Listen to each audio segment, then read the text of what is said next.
আসসালামু আলাইকুম। সুপ্রিয় নবম দশম শ্রেণীর ব্যবসা শাখার শিক্ষার্থীরা, আশা করি তোমরা সবাই ভালো আছো। আজকে আমরা দুতরফা দাখিলা পদ্ধতির একটা গুরুত্বপূর্ণ অঙ্ক, যেটা প্রায় বোর্ড পরীক্ষায় কিন্তু এই ধরনের নিয়মের অঙ্কগুলি পরীক্ষায় আসে।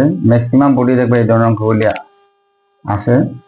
তো আজকে আমরা ময়মনসিংহ বোর্ড 2024-এর একটি সমস্যার সমাধান আমরা করব। এটা হচ্ছে একতরফা দাখিলা পদ্ধতির মাধ্যমে একটা প্রতিষ্ঠান তার ব্যবসায়ী হিসাবগুলি লেনদেনগুলি সংরক্ষণ করেন। দেখো, জনাব রবিনার ব্যবসায় 2022 সালের সম্পদ ও দায় নিম্নরূপ। হিসাবের নাম নগদ। এটা নগদ আমরা জানি একটা সম্পদ প্রতিষ্ঠানের।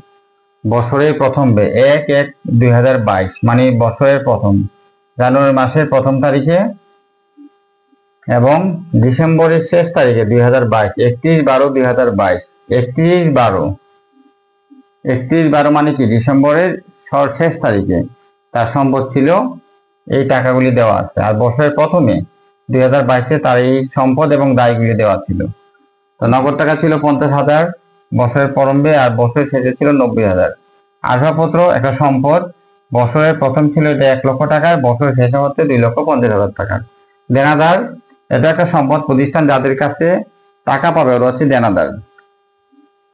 তো বছরের প্রারম্ভে ছিল এটা 30,000, বছরের শেষে ছিল 50,000 টাকা। পাওনাদার, অর্থাৎ প্রতিষ্ঠান যাদের কাছে ঋণী, প্রতিষ্ঠান বাকিতে পণ্য ক্রয় করেছিল কিন্তু টাকা পরিশোধ করে না, বছরের প্রারম্ভে সেটা ছিল না কিন্তু বছরের শেষে 20,000 টাকা। বিনিয়োগ, প্রতিষ্ঠান হয়তো তার উদ্ধৃত টাকা কোথাও বিনিয়োগ করেছে, এটা একটা সম্পদ। তো এই সম্পদের বছরের প্রারম্ভে ছিল 2 লাখ আর বছরের শেষে ছিল সেম একই টাকা, 2 লক্ষ টাকা বিনিয়োগ করছে। ব্যাংক থেকে বছরের প্রারম্ভে সে কোনো ঋণ গ্রহণ করে নাই, কিন্তু বছরের শেষে ঋণের পরিমাণ ছিল 1 লক্ষ টাকা। আমরা জানি ঋণ একটা দায় আর পাওনাদার হচ্ছে একটা দায়। তারপর দেখো দেওয়া আছে যে জনাব রবিনা সারা বছর ধরে প্রতি মাসে 2,000 টাকা নগদ এবং মোট 15,000 টাকার পণ্য উত্তোলন করেন। অর্থাৎ প্রতি মাসে 2,000 টাকা করে সে উত্তোলন করেন। তাহলে আমাদের কিন্তু প্রতি মাসে যদি 2,000 টাকা হয়, তাহলে 12 মাসে কত টাকা উত্তোলন করে আমাদের এই হিসাবটা করতে হবে। আর সারা বছরে তিনি 15,000 টাকা পণ্য উত্তোলন করেন। আচ্ছা, তাছাড়া বছরের মাঝামাঝি সময় তিনি ব্যবসায় আরো 50,000 টাকা বিনিয়োগ করেন। এটা আমরা কিন্তু অতিরিক্ত মূলধন হিসাবে এখানে আনবো। আচ্ছা, ঠিক আছে। আমরা দেখি যে এই অঙ্কের প্রথম যে সমস্যাটা ছিল, বলা আছে যে জনাব রবিনার ব্যবসায় মোট উত্তোলনের পরিমাণ নির্ণয় করো। প্রথম যে সমস্যাটা দেখো, জনাব রবিনার ব্যবসায়ের বলা হচ্ছে, প্রথম সমস্যা জনাব রবিনার ব্যবসায়ের মোট উত্তোলনের পরিমাণ নির্ণয় করো। আমরা লিখবো যে মোট উত্তোলনের পরিমাণ নির্ণয়।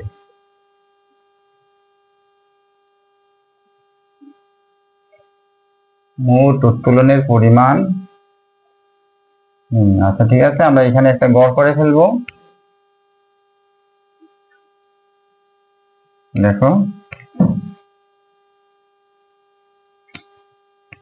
এখানে আমরা হিসাবের নাম এবং টাকার জন্য আমরা 2টা গড় দিয়ে দিব। ঠিক আছে, হিসাবের নাম বিবরণ,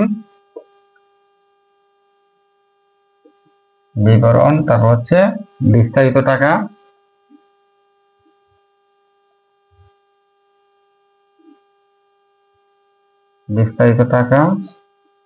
আচ্ছা যাক, আর পরিমাণ টাকা। আচ্ছা, মোট উত্তোলনের পরিমাণ নির্ণয় করো। তখন দেখা যাচ্ছে যে জনাব রবিনের সারা বছর ধরে প্রতি মাসে 2,000 টাকা নগদ উত্তোলন করেছেন। তাহলে আমরা লিখবো যে নগদ উত্তোলন। 1 নম্বর আমরা দিয়ে দিই, কি লিখবো যে নগদ উত্তোলন।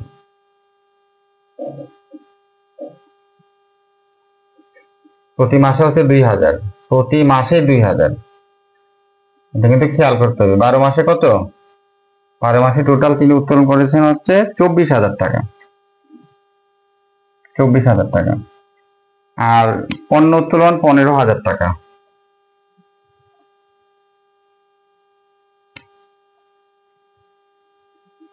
আচ্ছা, তাহলে আমাদের টোটাল আসবে কত? 24,000 আর 15,000, 39,000 টাকা।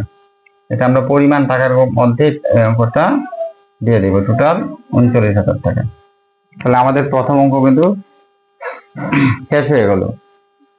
মোট উত্তোলনের মধ্যে সে নগদ যত উত্তোলন করলো বা পণ্য উত্তোলন করলো সবগুলি কিন্তু অন্তর্ভুক্ত হবে। আশা করি এটা তোমরা অনেক বুঝতে পেরেছো, এটা অনেক কিন্তু একটা সহজ। কিন্তু এই জিনিসটা একটু খেয়াল রাখতে হবে, যেহেতু সে প্রতি মাসে উত্তোলন করছে 2000 টাকা, এর জন্য বছরের হিসাব করার জন্য আমাকে 12 দিয়ে অবশ্যই কি করতে হবে, 12 দিয়ে গুণ করতে হবে। তাহলে আমাদের মোট উত্তোলনের পরিমাণটা কিন্তু বের হয়ে যাবে। ওকে, আমরা এখন পরবর্তী যে সমস্যা, যে জনাব রবিনের সমমানী মূলধনের পরিমাণ নির্ণয় করো, খ নাম্বার।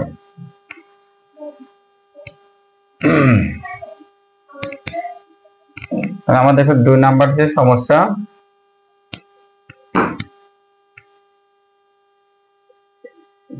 জনাব রবিনার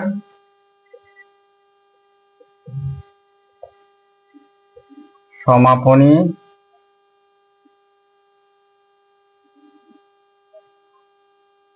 মূলধনের পরিমাণ নির্ণয়। 2 নাম্বার সমস্যা বলা হচ্ছে যে জনাব রবিনার সমাপনী মূলধনের পরিমাণ নির্ণয় করো। তো সমাপনী মূলধনের পরিমাণ যখন আমরা নির্ণয় করব, তখন আমরা শুধুমাত্র সমাপনী যে সম্পদ এবং দায় এগুলি শুধুমাত্র আমরা হিসাবে আনবো, প্রারম্ভিক কিন্তু কোনো হিসাবে আমরা এখানে আনবো না। ঠিক আছে, আমরা গড় করে ফেলি।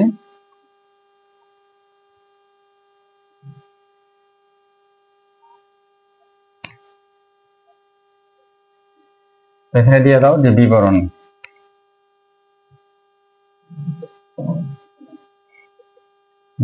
তারপর হচ্ছে কি বিস্তারিত টাকা, সেম আগেরটার মধ্যেই বিস্তারিত টাকা, এটা হচ্ছে কি পরিমাণ, বিস্তারিত টাকা হচ্ছে পরিমাণ টাকা। আচ্ছা, আমাদের সূত্র কি ছিল, এর আগে ক্লাসে আমরা পড়িয়েছিলাম যে সমাপনী মূলধন কি, সমাপনী মোট সম্পদ বিয়োগ সমাপনী মোট দায়। সমাপনী মূলধন হচ্ছে সমাপনী মোট সম্পদ বিয়োগ হচ্ছে সমাপনী মোট দায়। তাহলে আমরা সমাপনী মোট সম্পদ গুলি আমাদের লিখতে হবে। তো এখানে লেখো যে সমাপনী মোট সম্পদ। সমাপনী সম্পদ আমরা দেখি কি কি আছে, নগদ, এগুলি সব আমরা এখানে আনবো। নগদ আছে, আসবাবপত্র, তারপর কি দেখো দেনাদার, আচ্ছা তারপর কি বিনিয়োগ। 4টা আইটেম, নগদ, আসবাবপত্র, দেনাদার হচ্ছে কি বিনিয়োগ। তো নগদ হচ্ছে আমাদের কত, দেখো 90,000 টাকা, সমাপনী 90,000 টাকা বছরের শেষে যেটা। আসবাবপত্র হচ্ছে কত, 2,50,000 টাকা। আচ্ছা, দেনাদার হচ্ছে কত, 50,000 টাকা। আর আমাদের বিনিয়োগ হচ্ছে কত, 2 লক্ষ টাকা। আমরা সবগুলি যোগ করে দিয়ে দিব, ঠিক আছে। তাহলে আমাদের সমাপনী মোট সম্পদ বের হয়ে যাবে। তাহলে কত হবে, 2 লক্ষ, 4 লক্ষ, 5,90,000 টাকা। আচ্ছা, এখান থেকে আমরা কি বাদ দিব, সমাপনী দায়। তাহলে আমাদের কিন্তু সমাপনী মোট সম্পদ এখানে বের করে বাদ দিয়ে দিব আমরা, বিয়োগ বা বাদ সমাপনী দায়। দেখো সমাপনী দায় কি কি আছে এখানে, পাওনাদার, আচ্ছা আমরা এখানে লিখবো, হ্যাঁ পাওনাদার। একটা কি হচ্ছে, দেখো ব্যাংক ঋণ, পাওনাদার আর হচ্ছে কি ব্যাংক ঋণ। তো পাওনাদার হচ্ছে কত, পাওনাদার হচ্ছে 20,000 টাকা, আর ব্যাংক ঋণ হচ্ছে আমাদের 1 লক্ষ টাকা। 1 লক্ষ টাকা, তাহলে আমরা এটা যোগ করে দিয়ে দিব, তাহলে আমাদের সমাপনী মোট দায়টা বের হয়ে যাবে, ঠিক আছে। তাহলে 1 লক্ষ আর 20,000, তাহলে কত হবে, টোটাল 1,20,000 টাকা। তাহলে আমাদের সূত্র কি, সমাপনী মূলধনের সূত্র হচ্ছে সমাপনী যে সম্পদ। দেখো এই যে সমাপনী যে সম্পদ, সমাপনী সম্পদ থেকে আমরা কি বাদ দিব, সমাপনী দায়গুলি বাদ দিয়ে দিব। তো বাদ দিলে দেখেন যা হবে এটি আমাদের আনসার। 5,90,000 থেকে যদি আমরা 1,20,000 বাদ দিয়ে দিই, তাহলে কত হবে, 4,70,000। 4,70,000, এটি হচ্ছে আমাদের সমাপনী মূলধন। আশা করি যে তোমরা এটা বুঝতে পেরেছো, একদম সহজ। বছরের শেষে যে সম্পদগুলি আছে আমরা একদিকে আনলাম, আর বছরের শেষে যে দায়গুলি আছে, এখানে দায় আছে দেখো দুইটা, একটা পাওনাদার আর একটা হচ্ছে ব্যাংক ঋণ, আর বাকি চারটা হচ্ছে সম্পদ। তো আমরা বিয়োগ করে দিয়ে দিলাম, বিয়োগ করে দিলে আমাদের সমাপনী মূলধন বের হয়ে গেল। আচ্ছা দেখো 3 নম্বরে বলা হচ্ছে যে বছর শেষে জনাব রবিনা ব্যবসায় প্রারম্ভিক মূলধন নির্ণয় করে লাভ বা ক্ষতির পরিমাণ নির্ণয় করো। বছর শেষে জনাব রবিনার প্রারম্ভিক মূলধন নির্ণয় করে তার লাভ বা ক্ষতি আমাদের নির্ণয় করতে হবে। আচ্ছা আমি তাহলে ঘরটা করে ফেলি।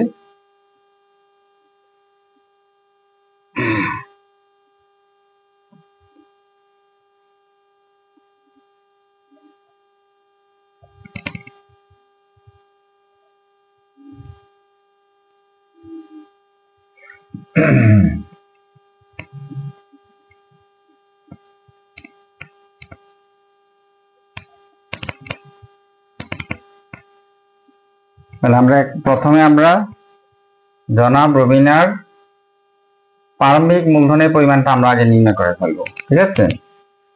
জনাব রবিনার গ নাম্বার, প্রথমে আমাদের প্রারম্ভিক মূলধন নির্ণয় করতে হবে, তারপর আমাদের লাভ বা ক্ষতিটা নির্ণয় করতে হবে। তো লেখো যে জনাব রবিনার প্রারম্ভিক মূলধনের পরিমাণ নির্ণয়।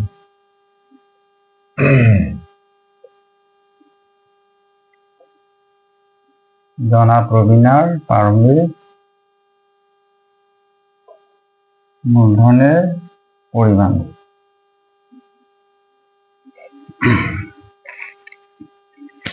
আমরা প্রথমে প্রারম্ভিক মূলধনের পরিমাণটা নির্ণয় করে ফেলবো। তো প্রারম্ভিক মূলধনের মধ্যে কি আছে দেখো, প্রারম্ভিক মূলধনের মধ্যে হচ্ছে প্রারম্ভিক সম্পদ থেকে আমরা প্রারম্ভিক দায় বাদ দিয়ে দিব। কিন্তু দেখো যে দায়ের ঘরে কিন্তু কোনো টাকা নাই, প্রারম্ভিক দায় কিন্তু ব্ল্যাঙ্ক দেওয়া আছে, অর্থাৎ এখানে কোনো টাকা দেওয়া নাই। কাজে আমাদের দায় হিসেবে আমরা কোনো কিছু আনতে কিন্তু এখানে পারছি না, ঠিক আছে। তাহলে যেহেতু কিছু নাই দায় হিসাবে আমরা আনতে পারবো না, শুধুমাত্র সম্পদগুলি এখানে আসবে। তো সম্পদ যেগুলি আছে এগুলি দেখো যে নগদ, নগদ, আসবাবপত্র, তারপর হচ্ছে দেনাদার, তারপর হচ্ছে কি বিনিয়োগ। এই চারটা যদি আমরা যোগ করে দিয়ে দিই তাহলে বের হয়ে যাবে। নগদ হচ্ছে কত, 50,000 টাকা, আসবাবপত্র হচ্ছে 1 লক্ষ টাকা, আর দেনাদার হচ্ছে দেখো 30,000 টাকা, আর আমাদের বিনিয়োগ হচ্ছে কত, 2 লক্ষ টাকা। আমরা সবগুলি যোগ করে দিয়ে দিই, 2 লক্ষ, 3 লক্ষ, টোটাল 3,80,000 টাকা।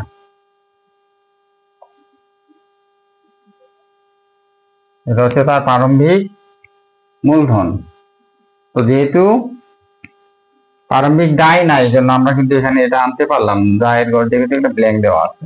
এখন আমাদের বলা হচ্ছে যে জনাব রবিনা প্রারম্ভিক মূলধনের পরিমাণ নির্ণয় করে তার লাভ বা ক্ষতি নির্ণয় করো। আমরা যদি লাভ বা ক্ষতির সূত্রটা থেকে আমরা আগে লিখে দিই, আমরা এর আগে ক্লাসে কিন্তু আমাদের এটা বলা হয়েছিল, দেখো লাভ বা ক্ষতি সমান সমান কি, সমাপনী মূলধন যোগ উত্তোলন।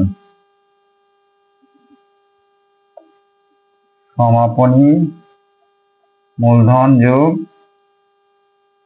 উত্তোলন, এটা থেকে আমরা বাদ দিব কি, প্রারম্ভিক মূলধন। আচ্ছা আমি সংক্ষেপে লিখে দিলাম যেহেতু জায়গা নাই, প্লাস হচ্ছে কি অতিরিক্ত মূলধন। তোমরা কিন্তু পুরাটাই লিখবে, হ্যাঁ, প্রারম্ভিক মূলধন লিখবে প্লাস অতিরিক্ত মূলধন। আচ্ছা দেখো সমাপনী মূলধন আমরা এর আগের অঙ্কে কত পেয়েছিলাম দেখো, সমাপনী মূলধন ছিল 4,70,000। আমরা এখানে দিয়ে দিই যে 4,70,000,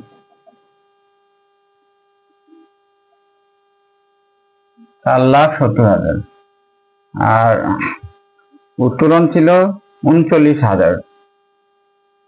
প্রথম অঙ্কে কিন্তু উত্তোলনের পরিমাণ নির্ণয় করার কথা বলা হয়েছিল। আচ্ছা বিয়োগ দিব আমরা প্রারম্ভিক মূলধন, আমরা এখানে দেখাটা বের করলাম 3,80,000, 3,80,000। এখানে সাথে আমরা অতিরিক্ত মূলধন দেখো দেওয়া আছে, এছাড়া বছরের মাঝামাঝি তিনি আরো 50,000 টাকা বিনিয়োগ করেন, তাহলে আমরা এখানে 50,000 টাকা আরো এখানে আনবো, এইরকম।